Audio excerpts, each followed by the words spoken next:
All right. Welcome, everyone. I'm Bill Newell from MSO News Sports, and we have the sports writers with us, as well as three other guests we'll tell you about in just a moment. Phil Stacey, Nick Kukuru here, Matt Williams, and Nick Giannino here. And we have three representatives from the Peabody softball family, or from the Betancourt family in particular, we should say. Lizzie, Bo or Isabel, and Abby from left to right as we're looking at them. And they have scored a Monday afternoon 8-2 win over Marblehead to keep the winning going. And girls, I guess I was reading about you in the Salem News on Friday. Gene DePlacido did a great story on you guys, but I just what is it like being one family of three playing on one softball team? How is that? It's really cool getting to play with them, and especially in softball because that's my favorite sport. We played together during basketball too, and the connection between the three of us the 3 seasons. You guys broke up a little bit there. Now, Abby, I understand you did pitch today, but did you allow any hits today in a relief performance? No, I did not. Now, she sounds sad about that. No, I didn't allow any hits. But I guess Lizzie, some thoughts from you. How was your game today? I thought it was good. Why don't you tell them what you did? I hit a home run today. Where? On the roof. On the top of the roof. Yeah. Matt Williams, you can pick us up from here. Take us for a few more questions here. Did you hit Dad's car, Lizzie? That's the question everyone wants to know. No, missed car. Was it? I can't remember. Was it one of you older girls that hit Dad's car, or was that like somebody else, Emma Bloom or somebody? I can't remember who it was. It was me. It was, so that was the lesson learned, to park further away. It was too hot for him to get out of the car, so he thought he could pull up. Not a smart idea. Mm-hmm. I know even before the ball was hit, Mr. Buick told him that was probably not a good place to park at all. But I guess the real question for Bo, like the Iron Lady here behind the plate, like, are you going to let Lizzie catch any innings this year, or are you going to make her wait until next year? Like, how do you catch so many innings without getting tired? I mean, I'm still catching during summer ball. I catch 2-3 games a day. It's just, I don't know. It's just part of the job. Is it as much mental as physical when you're back there as a catcher? I mean, we hear so much about the major league catchers in baseball and everything that they get tired. Sometimes they don't hit as well because they have to spend so much time, physically behind the plate, how taxing it is. I mean, is it as much getting in shape, or is it more just mental, kind of just telling yourself, like, I'm not sore, I'm fine back here kind of thing? Yeah, a lot of it's mental. I focus a lot on like calling and that kind of a thing. And then I know that I have to like have my role at the plate hit forth. So I kind of try to keep on the defense separate, like when I'm playing, and it's kind of like a flip that I switch when I'm playing. Makes a lot of sense. I'll let the other guys jump in. I only have one more question. I always wanted to ask you guys about your jersey numbers, right? Because I'm not sure, how you kind of fought over who was going to get which one, or you think you all kind of have different ones in different sports. I'm not sure what number, like, your mom was. Your dad was 14, right? I'm trying to think if any of you guys have 14 in any of the sports, but like, how do you kind of decide who gets what number? Yeah, basketball, my dad's number. I have 14 for basketball, but 17's always been my favorite number. So I had the opportunity to be 17 for softball. So that was just what I picked. My mom was 12 and my dad was 14. So I always just picked 13. It was right in the middle. And that was just kind of where I was at. That's awesome. I love that. I had a feeling there was something going on there. That's really good. We got to get Lizzie's number. Lizzie, what's your number? Yeah, I'm 12 because it was my mom's number. That's Very good. awesome. Love that. Mhm. Bill, you probably should have said Peabody royalty instead of just Peabody softball. I mean, this is a family that obviously carries quite a name in Peabody. Girls, congratulations on the season you've had so far and what you've done during the school year. Bo, I know this, but I'm hoping that you can tell our readers where you're going to be going to college, our listeners, I should say, I'm thinking of the newspaper, where you're going to be going to college and what you're going to be studying and playing while you're there. I'm going to Bates College. I'm playing softball there, and then if I get the opportunity, I would play volleyball too. And then I'm going to go into the math science fields. I haven't figured out specifically what area, but I'm going to take classes my freshman, sophomore year to try and figure that out. Well, I hope you have some of that really thick Under Armour, stuff you wear under the uniforms. I think it gets a little chilly in Lewiston in the early spring. Yeah, I'm going to need it. Abby, I'm sure that there are colleges already reaching out to you. Who have you heard from and who have you been interested in? I've been looking at the Ivy Leagues. My academics are really important to me. So Harvard, Brown, that was really it for the Ivy Leagues. I've gotten an offer from Assumption, and then some of the other ones are like Bryant, Stonehill.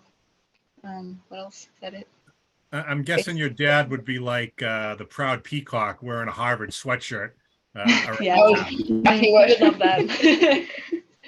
The only other question I have is for you, Lizzie. I mean, being the youngest sister, I know you have a younger brother, but having two outstanding role models in your own house, what is that like? While still trying to make your own mark as an athlete and a student, what is it like having Bo and Abby as your two sisters that you can always turn to for advice or to lean on, things like that? It's great. They are always there, so I like to see what they do and try to follow what they do and try to do it better, but it's kind of hard. First one hit a home run off the roof of the Kylie, Yeah, so we haven't she got done a that one yet. up on that. And your brother may be even the biggest hitter of the family. I've seen him in Little League hit a few bombs. Yeah, he's got to keep it up. Yeah. Don't tell him that. It gets to his head. You don't want him tarnishing your reputation, girls. You got to make sure to stay on him. Of course. Nick? Well, I'm just curious. You mentioned your brother, but how many more Betancourts do we got coming up the woodwork? Because it seems like every year we're writing about you guys in Peabody doing your thing, various athletics.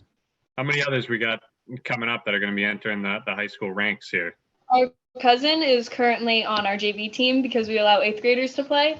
So she's on our JV softball team. So she'll be here with us next year for basketball and softball. Yeah. And then Marky and our cousin Thad, he's technically a Broughton, but the two of them are in 7th grade, so they'll have that too. Okay. Good to know. Keeping the tradition alive. Either any of you three interested in getting into politics, when you get out of school? No. Okay, No. okay, fair enough. Probably a good conclusion, a good summary there. Absolutely. Good. Do you have a favorite place to play softball, girls, that isn't Kylie Field? I would have to say Saiteni, where our JV team plays. That's where we grew up playing, like Little League, everything like that. That was our home field. That's where we won our district sectionals, everything to go on to the state tournament for Little League, and then we went on to the regionals. So that's really where I grew up. Like I learned how to pitch on that field. That's where I fielded my first ground balls, got my first hits. So that's really my place that I love to play. Yeah, I agree. Yeah.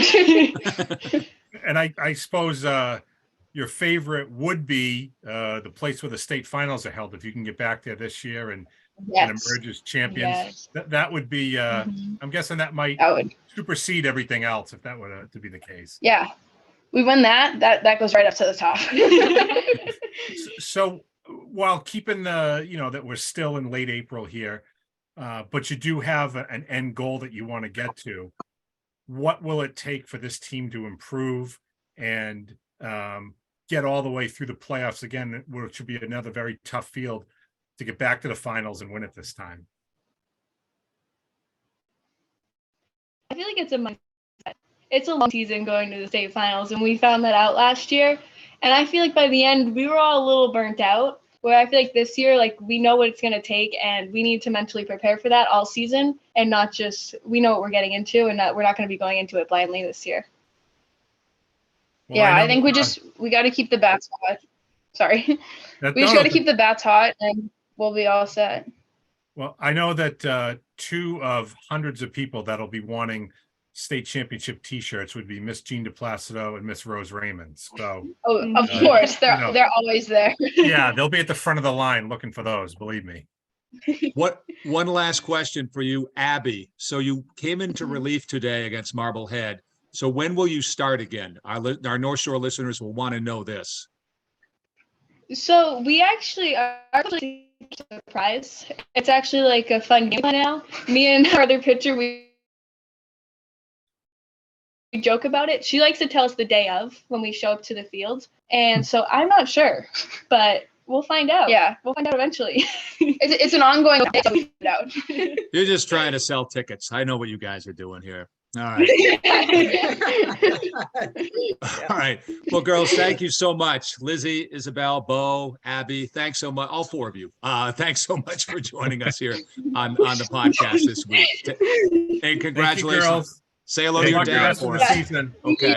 Well, All right. well done, ladies. Bye. Take care. Bye-bye. Thank you. All right. Bye. Yeah. There they go. All right. That is a unique situation to have 3 guests, and they all live under the same roof. But they were great, all 3 of them, as smooth on the podcast as they are on the diamond, huh? Absolutely. Yeah. Very well done, yeah. Yeah, nice job. They just got to get better internet over there at the. I was going to ask him about the internet, but I didn't want to be that guy. You know, I mean, it could be. I mean, I'm not saying Mark the Shark is streaming Big City Greens downstairs, but you know, that's just a small joke.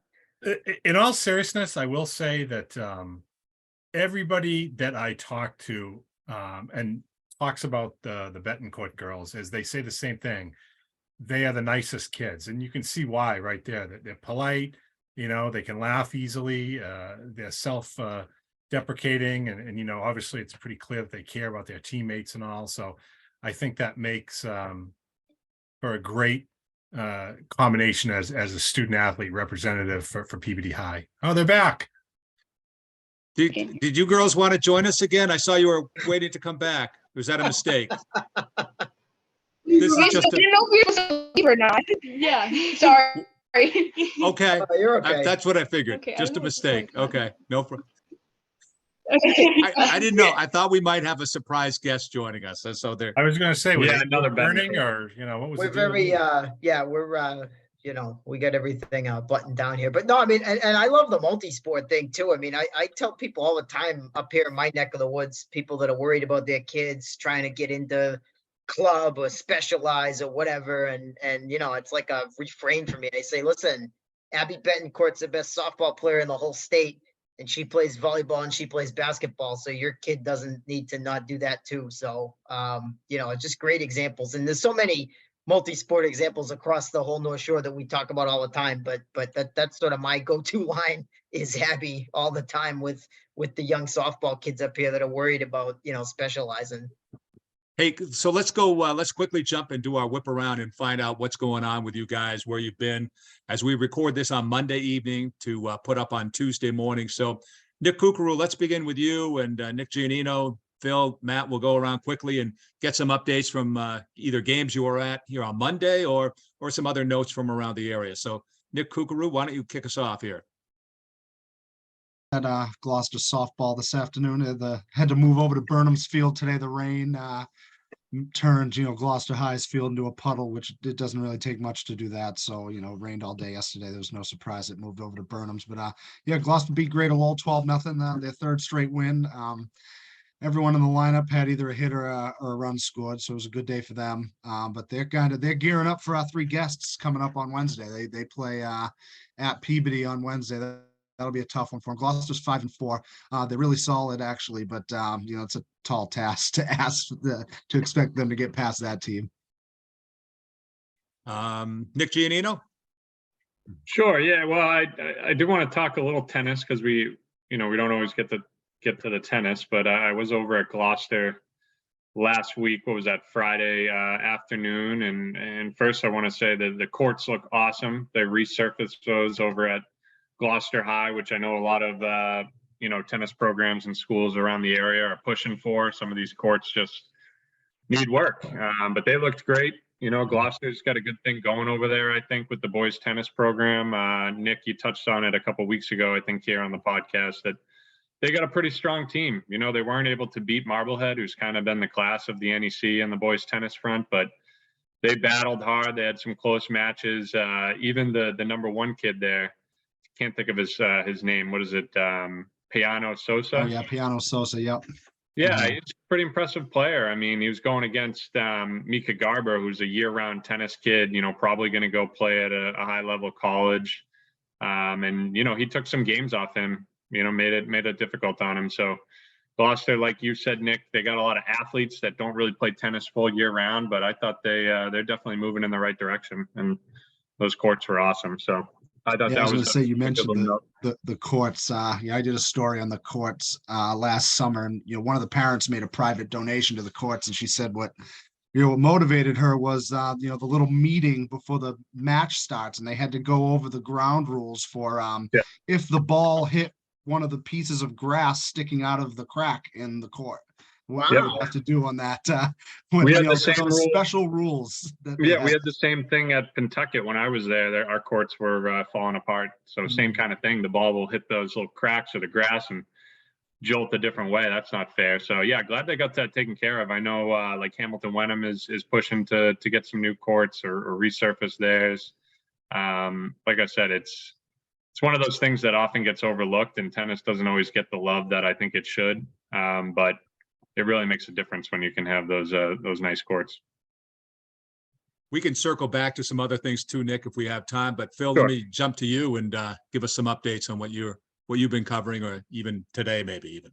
Yeah, had a lacrosse game scheduled for today that was postponed. I was going to go get a chance to see Essex Tech for the first time, but Wilmington, I guess, had some bus issues. Couldn't get over to Essex Tech, so they're going to play Tuesday.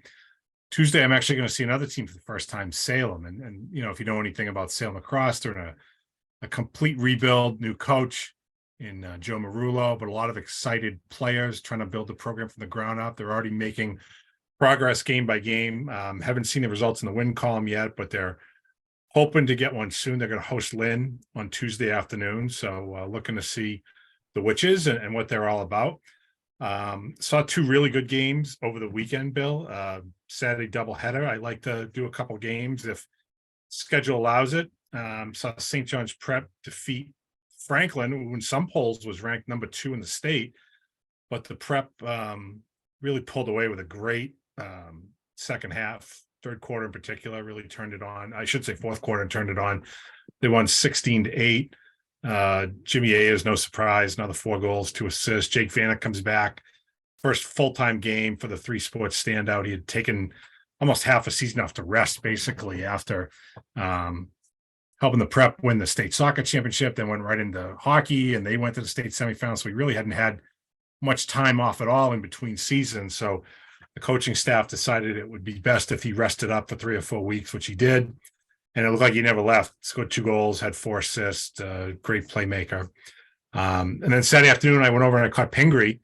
They had a nice prep school matchup with St. Paul's, and Pingree improved to 9-1 with a 19-8 win.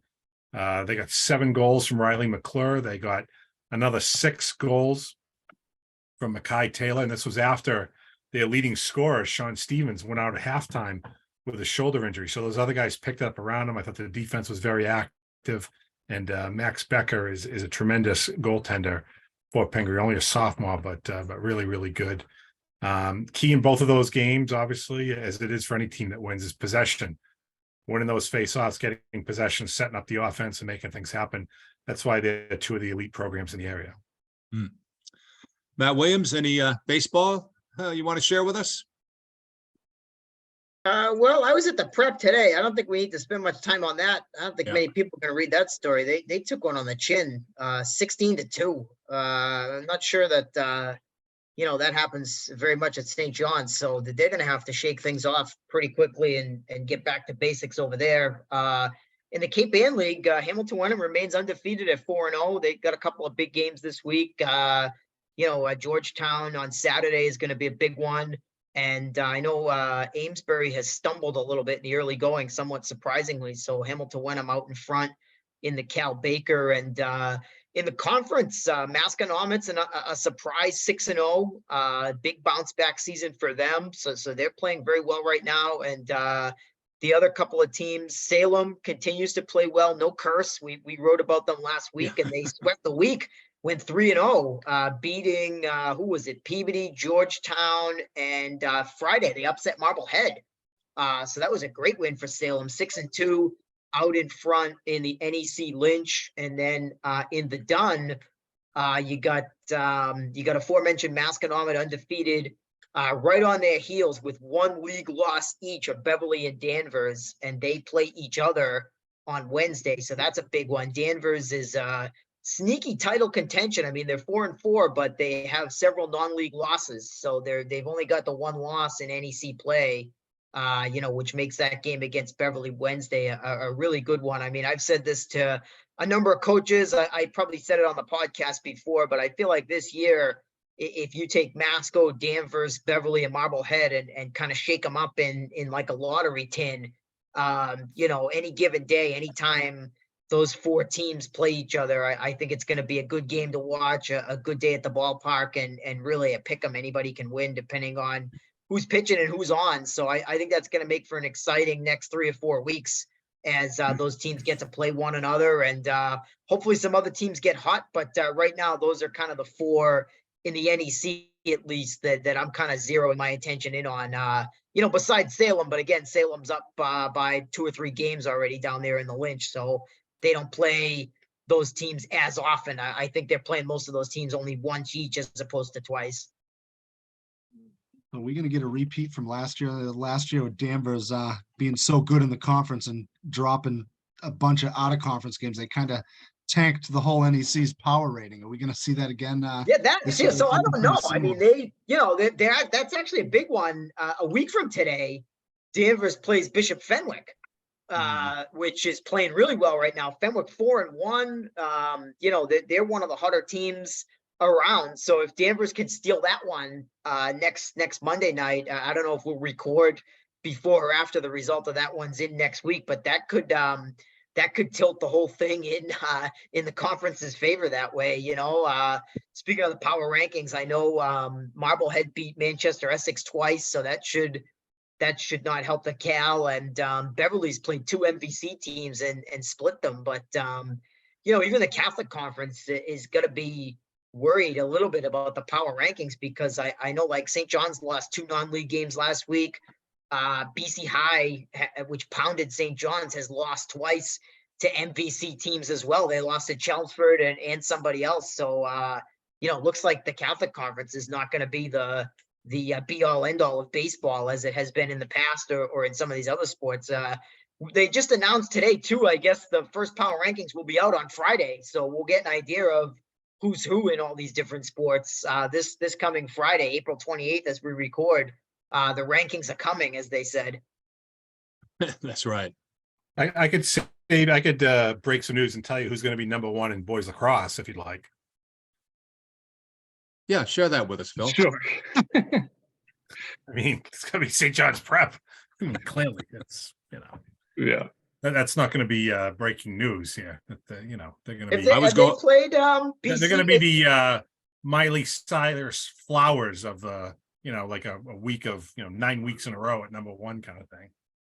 Is there anybody else undefeated? Have they played like BC yet, or anybody like that? Yeah, they beat BC, they beat Akron Boxborough, they beat Franklin, which was undefeated. There may be a team or 2 that is undefeated. They haven't played yet or on their schedule.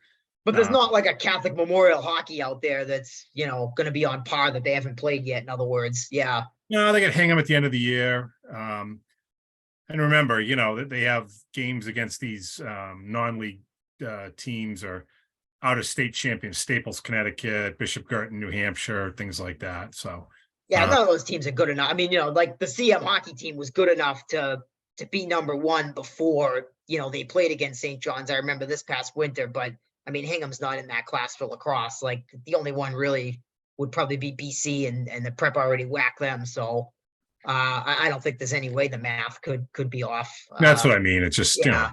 they've but hey. I want to get your take in a moment on the Celtics and Bruins from you guys, you experts, you guys. But first, is there any game or a big game or two that we should be watching for coming up this week? Matt, you might have touched on a couple here, but anything else that you guys are looking at this week as a game to watch? Anything in girls lacrosse, Nick? We haven't touched on much girls lacrosse.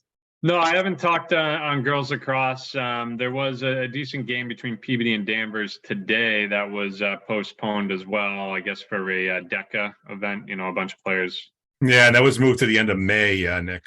Yep, I think the 25th of May. But in terms of this week, no real, I can pull up the schedule real quick, but nothing comes to mind as a real key, top tier matchup. Got a good girls tennis match later this week. Yes. Yeah. On Friday, I'll be over at which one? Manchester Athletic Club, right? Yeah, Manchester and Hamilton Wenham, the defending Division 4 state champion Hamilton Wenham team, who has pretty much everyone back. So, Manchester Essex always got a pretty good squad. I don't know how what's their record this year? The girls tennis there. They won again today, so I think they're 5-0. Yeah, I was going to say they're still undefeated. Yeah. They were semifinalists last year, finalists in 2021, and champs in 2019, I believe. Yeah. So they got a pretty good run themselves going. But in terms of girls lacrosse, Bill, I know we've talked about, or I've talked about at least the competitiveness in the NEC. And it does seem like Peabody and Masco are kind of separating themselves at the top there. They had a 1-goal game that Masco, won earlier this season. I imagine they're going to be playing each other down the road again. Peabody with a 4-0 week this past week. They're really starting to hit their stride. They had some tough out-of-conference losses early on in the season, plus that 1-goal loss to Masco. But a 4-0 week for them, that was big, all in conference play. So I think those two teams, Masco, who got a big 23-11 win over a strong, what I think to be a strong Beverly team today. So they've been impressive. Emmy Clark for Masco is starting to pick up the goal scoring. She had 9 today with a ton of assists too. So it's also going to be interesting to see who stands alone at the end for our North Shore scoring leaders with goals. Maddie McDonald's got a pretty big edge right now through 7 games for Essex Tech with 44 goals. She had a 10-goal game, but girls like Emmy Clark with Masco or Brooke Lamasney with Peabody, some of those girls might be able to catch her. So it's going to be interesting. And we might have another season where 2 girls get 100 goals. We just might. That's crazy. All right, great. Yeah, great stuff. So we don't have a lot of time left, but we got the Bruins and Celtics ready to close things out this week in their opening round playoff series. Fella, let me start with you and the Bruins, and then anyone else can weigh in here, but knowing that we have a handful of minutes left here.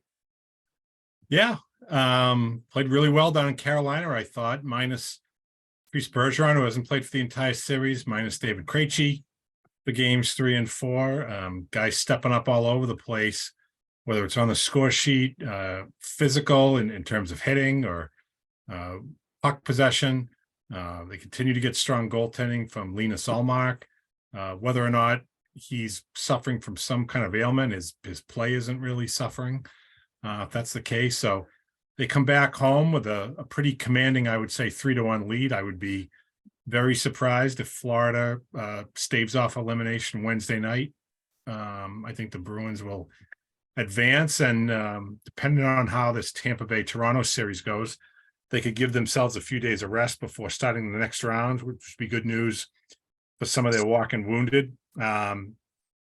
I don't know if Patrice Bergeron will be back up in the lineup on Wednesday. It looks like he's going to practice Tuesday. So I think the coaching staff and the medical staff will make an evaluation after that. But at this point, I don't want to say they haven't needed him. They could always use him.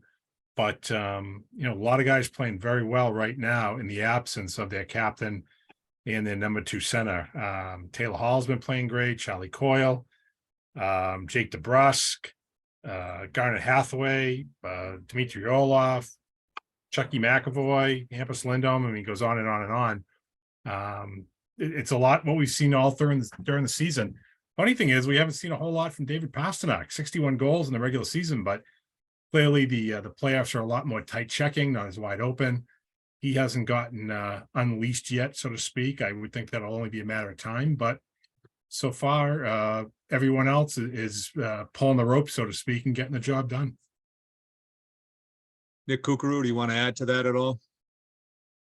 I mean, yeah, I mean, just taking care of business. I mean, I don't even think Florida's playing that poorly, to be honest. I just don't think they get the scoring punch or the goaltending that the Bruins have. I mean, they can keep up with them. They can, trade blows with them, but they don't have the types of finishers that the Bruins have, or the goaltending for that matter.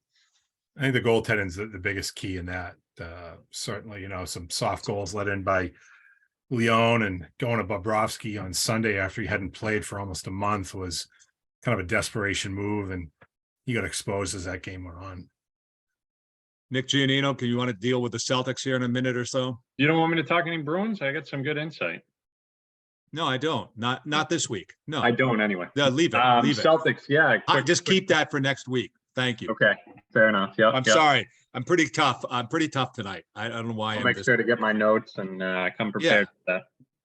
But no, Celtics, yeah, same situation really, right? They're up 3-1 as well. They're going to have a home game Tuesday night to put the series away against Atlanta. And I think they should. I thought they should, coming into the game. And now with the news that one of their starting guards, an all-star caliber player, DeJounte Murray, is going to be suspended for Game 5 on Tuesday night after making contact with an official during the last game. So that just is going to make things incredibly hard for Atlanta, especially on the road. I know Trae Young, had a huge game at home, and was almost able to get them a win there, and was able to get them one win there in the first game on the road. So, but yeah, I think the Celtics just have too much, and if they come in with the right mindset, they should be able to put Atlanta away early and move on to the next round with Philadelphia, who's been waiting patiently, or probably not that patiently, honestly, because Joel Embiid is still dealing with that knee injury. So we'll see if he'll be ready to go. But yeah, best case scenario, they want to get this thing done and over with, wrap it up, move on to their next series with Philly, which should be a really good series. Matt Williams, I'll give you the final 60 seconds here. Well, as I always say, if a guy deserves to be suspended, suspend him. Am I missing something? What is that? No. An inside joke? No, I mean, it should be, listen. It's an oath that Willie has. Here's my fun facts for the day, and we'll see what's going to happen in these next rounds. So, since about 2004, since Mr. Bergeron came into the league, if I'm not mistaken, the Bruins are 3-6 in the second round of the playoffs, and the Celtics are 8-3. And both teams only have one championship. So I guess, would you rather go further and lose and have your heart broken, or just lose early? I don't know. But I don't know if those numbers mean anything, but I was curious about that. So I looked it up today. So that's my fun fact of the day.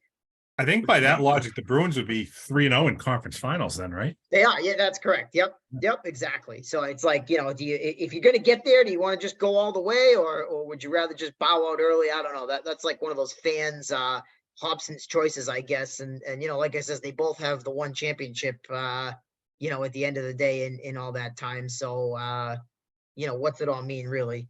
Matt wraps it up with a lose-lose scenario for everybody. There you go. Well, Thanks. Say that. Thank you, Matt. Hey, Phil picked them both to win the championships, and it is his birthday. So I think he should get the last word. Happy birthday, Phil. Thanks. There he is. Appreciate it.